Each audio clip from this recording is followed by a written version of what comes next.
The morning sun cast long shadows across Windsor Castle as Catherine slowly walked down the corridor. Her footsteps echoed softly against the ancient stone walls. She had barely slept the night before, her mind racing with memories and the weight of what lay ahead. Today would change everything for her family. William stood by the window in their private quarters, staring out at the gardens where his grandmother had loved to walk. His shoulders carried the burden of grief that seemed too heavy for any one person to bear. The phone call had come 3 days ago, and since then, their world had turned upside down. Catherine approached him quietly, placing a gentle hand on his back. She could feel the tension in his muscles, the way he held himself so rigidly as if he might break if he let go. They had been through difficult times before, but nothing had prepared them for this moment. "The children are asking questions again," Catherine whispered, her voice barely audible.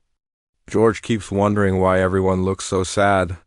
Charlotte noticed that you haven't been reading bedtime stories. And Louis, he just wants to know when great-grandmama is coming back." William turned from the window, and Catherine saw the pain in his eyes that he tried so hard to hide from the world. His face was pale, and she noticed how he had aged in just these few days. The weight of responsibility and loss had settled on him like a heavy cloak. "How do we tell them?" William asked, his voice cracking slightly. "How do we explain that she's never coming back? That the woman who taught me everything about duty and service is gone?" Catherine reached for his hand, intertwining their fingers. Her own eyes were red from crying, but she knew she needed to be strong for him, for their children, for the nation that would soon be looking to them for comfort and guidance.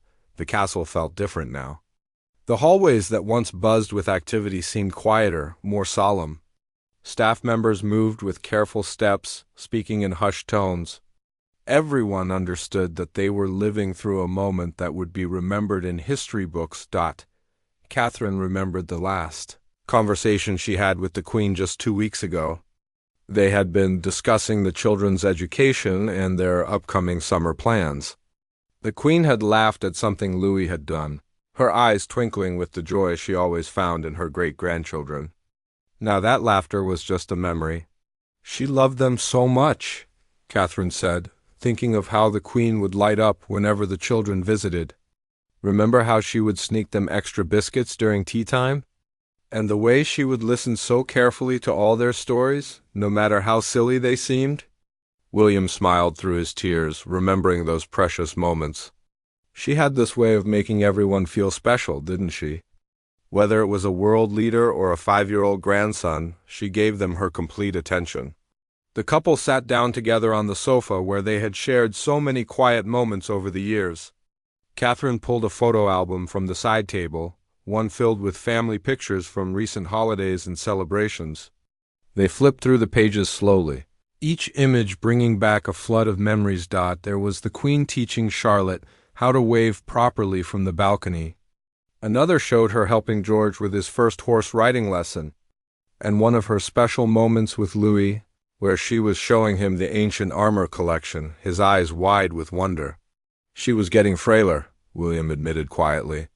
I could see it in her movements, the way she needed more time to climb stairs. But she never complained. She never showed weakness. Right until the end. She was thinking about her duties, about the country, about all of us.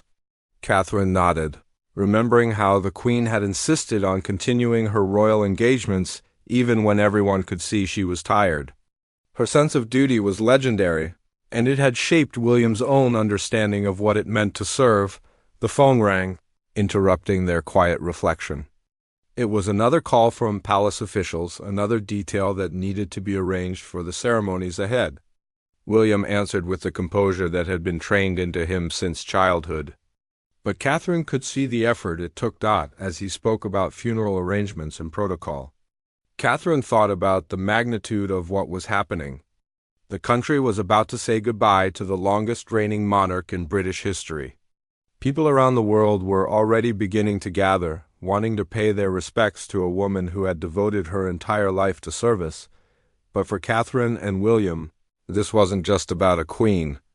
This was about a beloved grandmother, a wise advisor, and the steady presence that had anchored their family for decades. The public would see the pageantry and tradition, but they would be mourning the loss of someone who had shaped their lives in the most personal ways. Catherine closed the photo album and looked at her husband.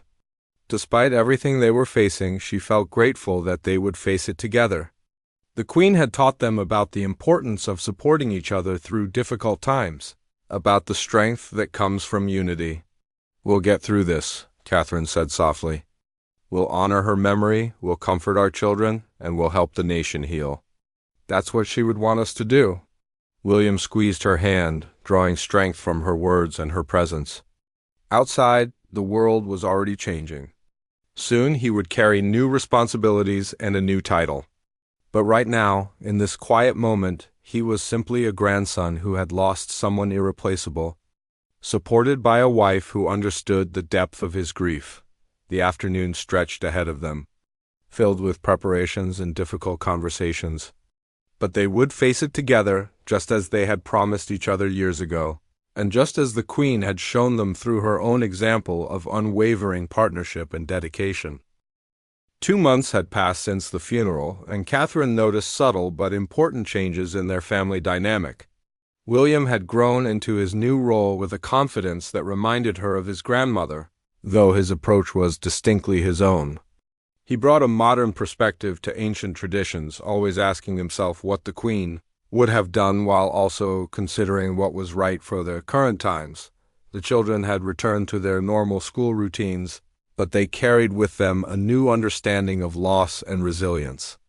Catherine was proud of how they had handled the most difficult period of their young lives, supporting each other and showing remarkable maturity during public appearances. One afternoon, as Catherine was organizing some of the Queen's personal belongings that the family had decided to keep, she discovered a collection of letters that the Queen had written but never sent.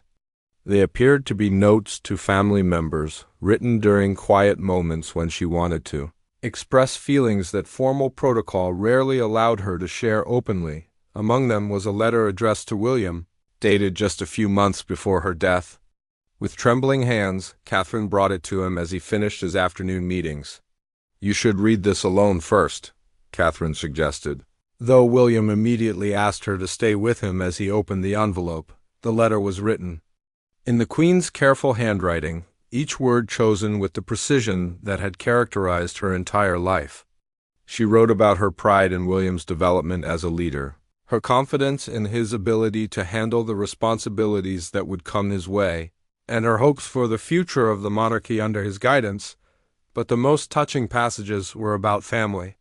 She wrote about her joy in watching William and Catherine raise their children with love and wisdom. She mentioned specific moments with each of the grandchildren, George's thoughtful questions, Charlotte's natural empathy, and Louis's infectious enthusiasm for life. "She saw things in us that we didn't even see in ourselves," William said quietly after finishing the letter. "Even when she was tired and not feeling well, she was thinking about our future, planning for our success." Catherine wiped away tears as she thought about the Queen's final months. Despite her own declining health, she had continued to worry about others, to plan for their welfare, and to use her experience to prepare them for the challenges ahead. That evening, they shared appropriate parts of the letter with the children, helping them understand how much their great-grandmother had loved them and how proud she had been of their behavior during difficult times. The letter became a treasured family keepsake, a final message of love and encouragement from someone they all missed terribly. As spring arrived, Catherine suggested they create a special garden in the Queen's memory. The idea excited all three children, who threw themselves into planning what flowers to plant and where to place the memorial bench they had commissioned. "Great-grandmama loved flowers," Charlotte observed as they walked through the potential garden space. "Remember how she always knew the names of every flower and every bouquet people gave her?" George was more practical in his approach, suggesting they'd plant flowers that would bloom at different times of year, so the garden would always have something beautiful to show. "She would want people to be able to enjoy it all year long," he reasoned. Louis was fascinated by the idea of choosing flowers that would attract butterflies and bees. "Great-grandmama would like that," he declared. "She always said that everything in nature has an important job to do." Working on the garden project brought the family together in a new way, giving them a positive focus for their memories of the Queen. Catherine found it therapeutic to dig in the soil and plant seeds, knowing that they were creating something that would bloom and grow for years to come. William had initially been hesitant about the garden project, worried that it might become another tourist attraction rather than a private place for family reflection. But as he watched his children's enthusiasm and saw how the project was helping them process their grief, he embraced the idea wholeheartedly. The garden planning also led to conversations about the Queen's other interests and passions. The children learned more about her love of horse racing, her knowledge of different breeds of dogs, and her fascination with the changing technology of photography over the decades. Did you know that great-grandmama took some of the pictures we have in our photo albums? Catherine asked the children one afternoon as they looked through old family photos. She was actually quite talented with a camera, especially when she was younger. This revelation led to a new project, organizing and preserving the photographs that the Queen had taken over the years. Many of them showed informal family moments that professional photographers had never captured, providing a unique glimpse into the private life of a very public figure. During this time, Catherine also found herself thinking about her own role as a mother and future Queen consort. The Queen had set an example of balancing public duty with private family life, though the demands of the modern world were different from what she had faced decades ago. How did she manage it all? Catherine wondered aloud to William one evening as they watched the children play in the garden. The constant public attention, the endless official duties, and still finding time to be a grandmother who knew which bedtime stories each child preferred? I think she had help from people like you, William replied, putting his arm around his wife. The Queen always said that the strength of the monarchy came from the strength of the family behind it. She couldn't have done what she did without the support of people who understood the sacrifice involved. Catherine appreciated the compliment, but she also felt the weight of the responsibility that lay ahead. The Queen had navigated decades of social change, political upheaval, and personal challenges while maintaining the dignity and stability that the institution required. Following in those footsteps was both an honor and a daunting prospect. The children, meanwhile, were adapting to their own changing roles within the family and the broader royal structure. They understood that their lives would never be completely private, but they also seemed to accept this reality with the same grace their great-grandmother had shown. One evening, as Catherine tucked Charlotte into bed, her daughter asked a question that surprised her with its insight. "Mummy, do you think we'll always miss great-grandmama, or will it get easier?" Charlotte asked. Catherine thought carefully before answering. "I think we'll always miss her because we loved her so much. But I also think that as time goes on, we'll be able to remember the happy times without feeling quite so sad. And we'll find ways to honor her memory that make us feel proud rather than just sad." "Like the garden?" Charlotte suggested. "Exactly like the garden," Catherine confirmed. "And like the way Daddy is working hard to be the kind of leader she would be proud of, and the way you're being kind to Louis when he gets confused about things." As summer approached, the memorial garden began to take shape, and the family started planning their first major public appearance together since the funeral. It would be a celebration of the Queen's life rather than a memorial service, focusing on her achievements and the positive impact she had made on countless lives around the world. The next morning brought a steady stream of visitors to the castle. Catherine watched from the upstairs window as black cars arrived one after another, carrying family members, government officials, and representatives from around the world. Each arrival reminded her that their private grief was now becoming a public event. William had been awake since dawn, meeting with palace staff and reviewing the detailed plans that had been prepared for years but hoped would never be needed. Catherine could hear his voice from the next room, steady and professional, but she knew the emotional cost of maintaining that composure. George appeared in the doorway, still in his pajamas, rubbing sleep from his eyes. At 9 years old, he was beginning to understand that something very serious had happened, but the full meaning remained just beyond his grasp. "Mummy, why are there so many cars outside?" George asked, climbing onto Catherine's lap.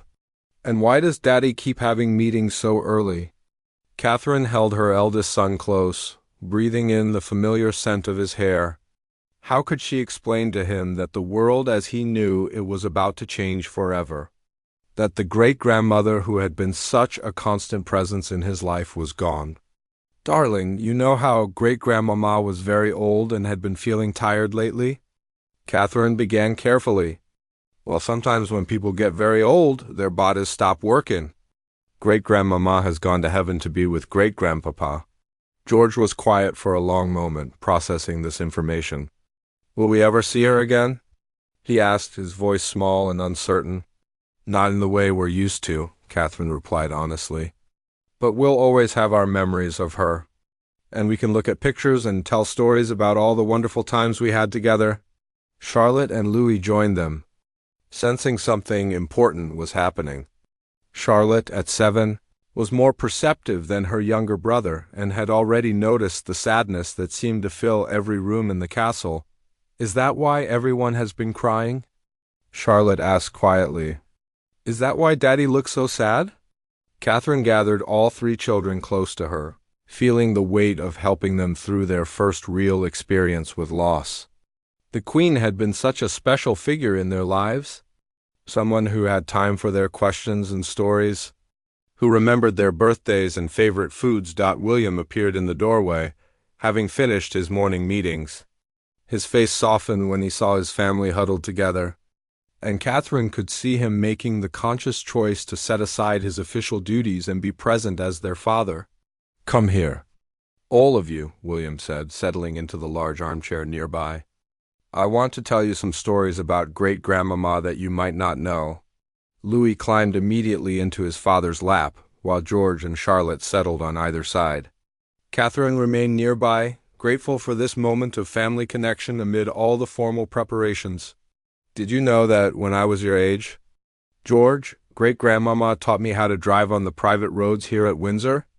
William began. "She was actually quite a good driver, even though she never had to take a driving test like regular people do."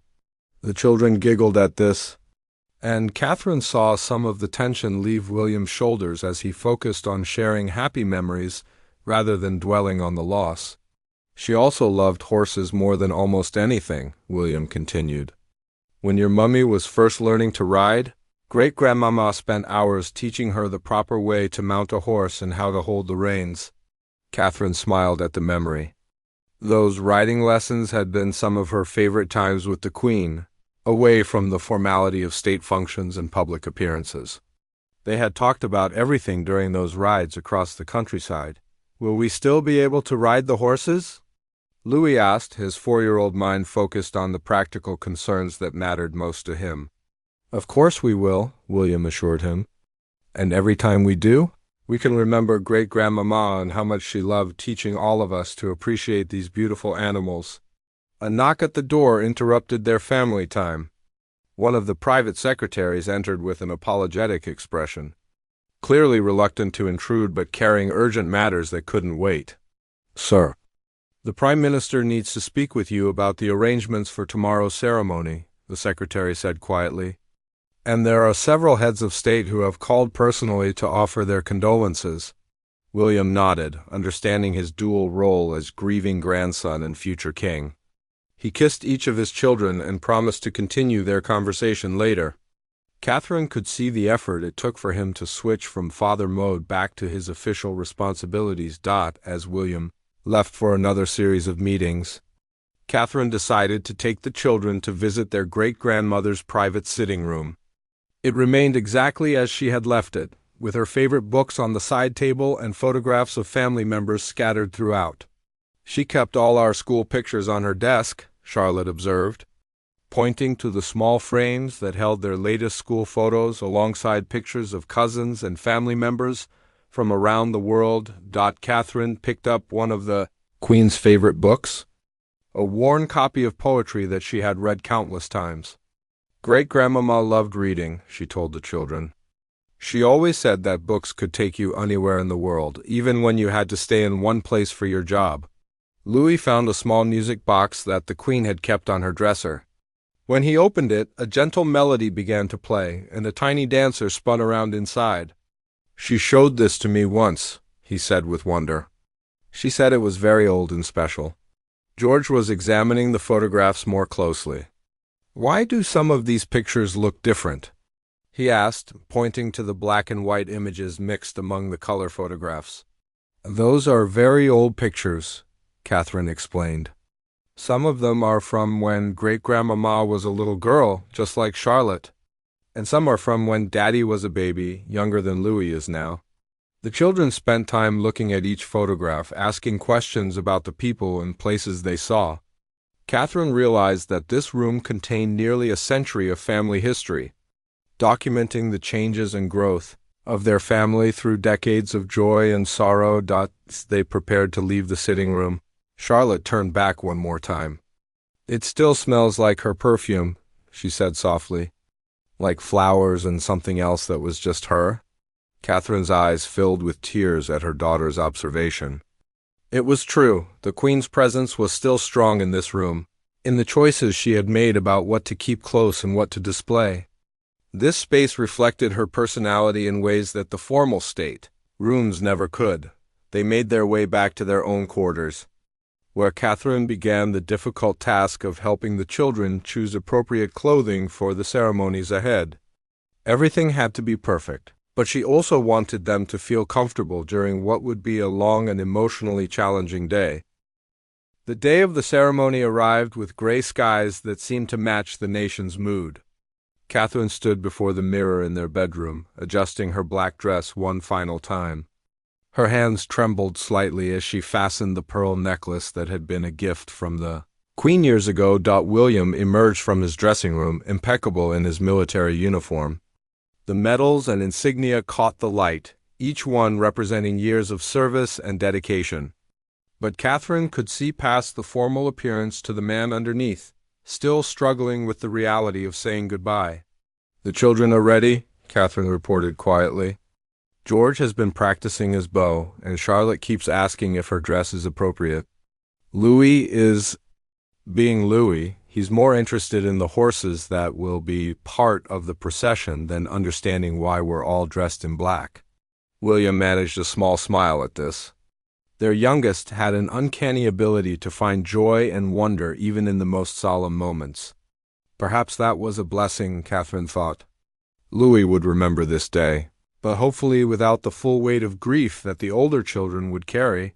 They made their way downstairs, where the rest of the family had gathered.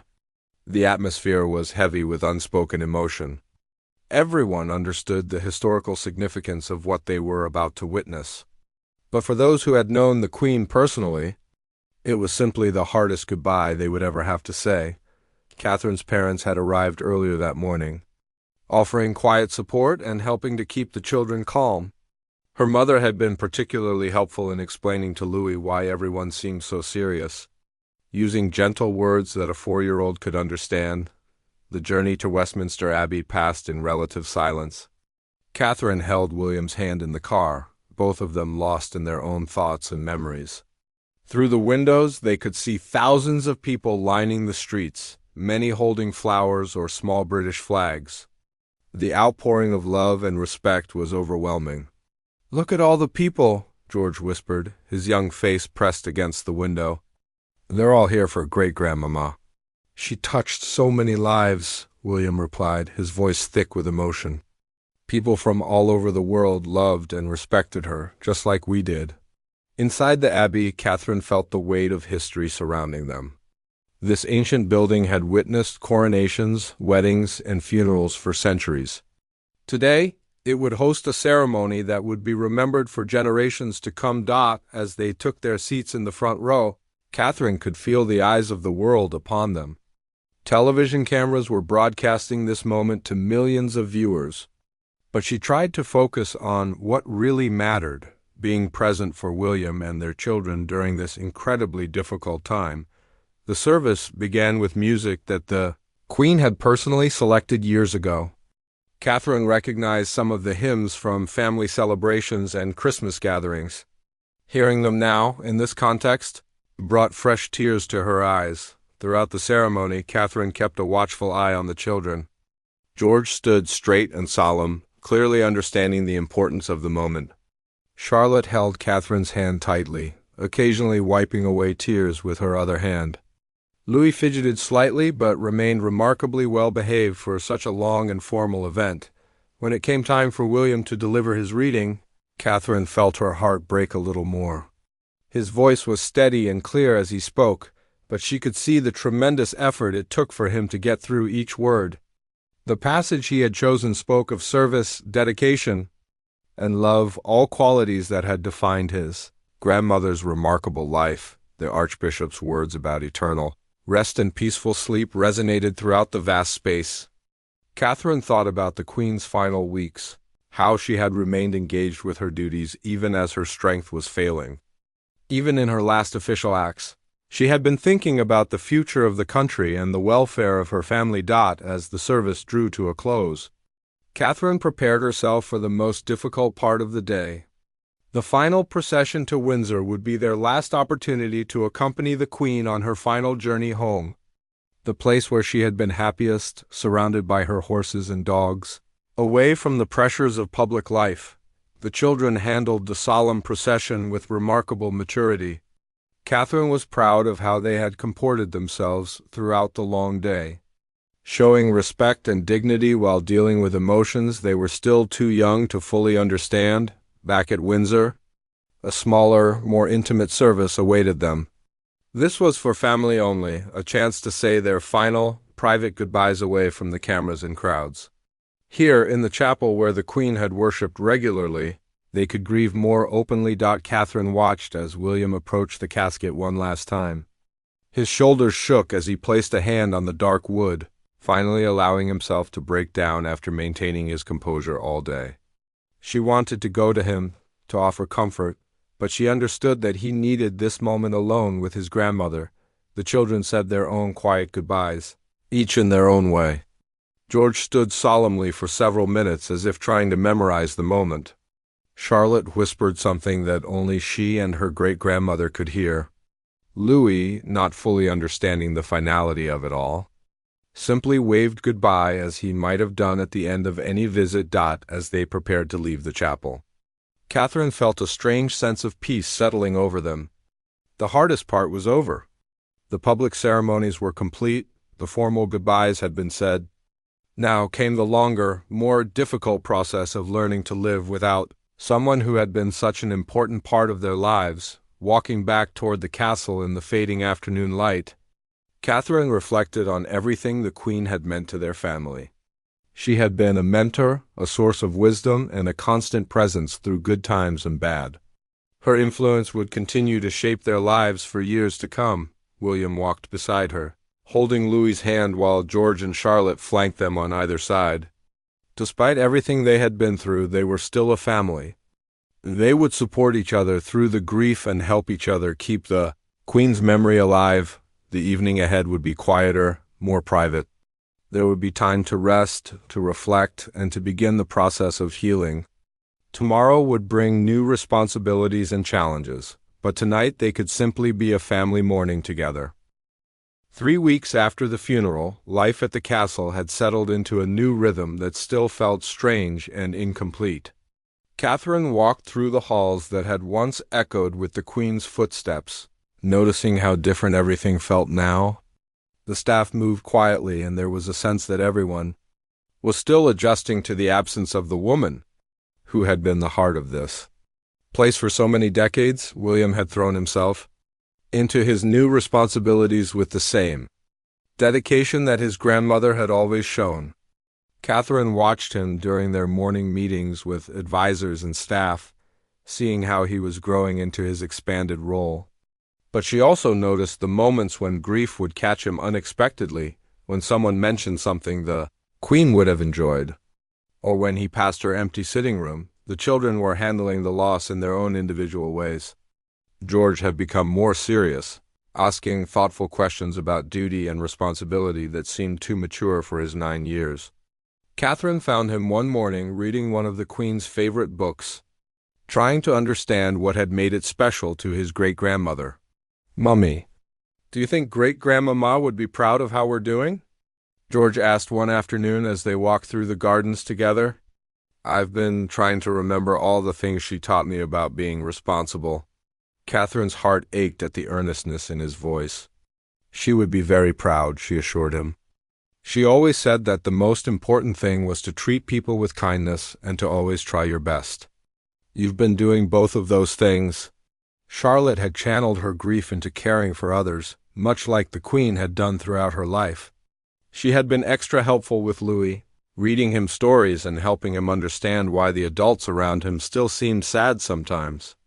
Catherine often found her drawing pictures of flowers to give to the staff members, wanting to brighten their days. Louis, being the youngest, seemed to have accepted the situation with the resilience that small children often possess. He still occasionally asked when great-grandmama was coming back, but he was also fascinated by the changes happening around him.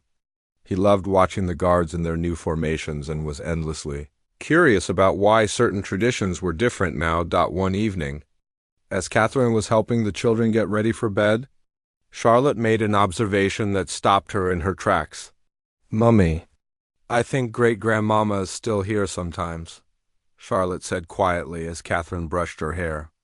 "Not like a ghost or anything scary, but I can feel her watching over us.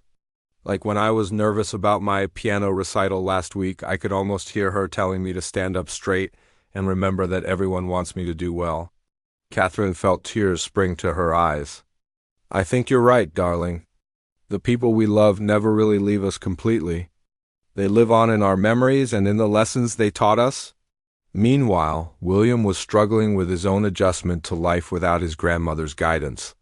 They had spoken regularly, sometimes daily, about various matters both personal and official.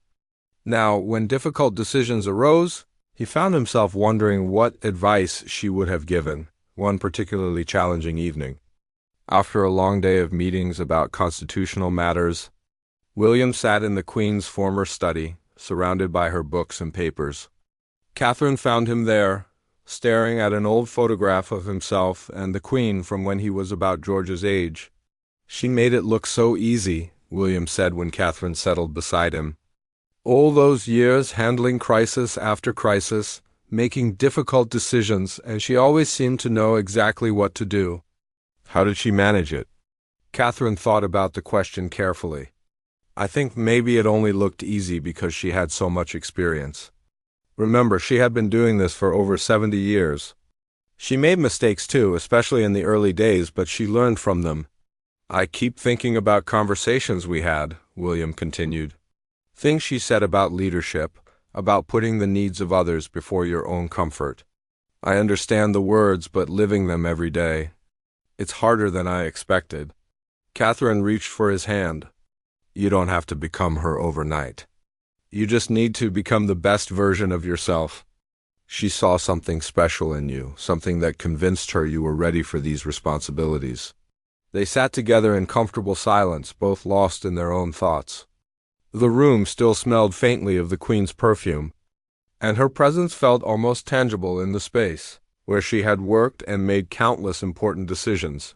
During this time, Catherine had also been dealing with her own expanded role and responsibilities.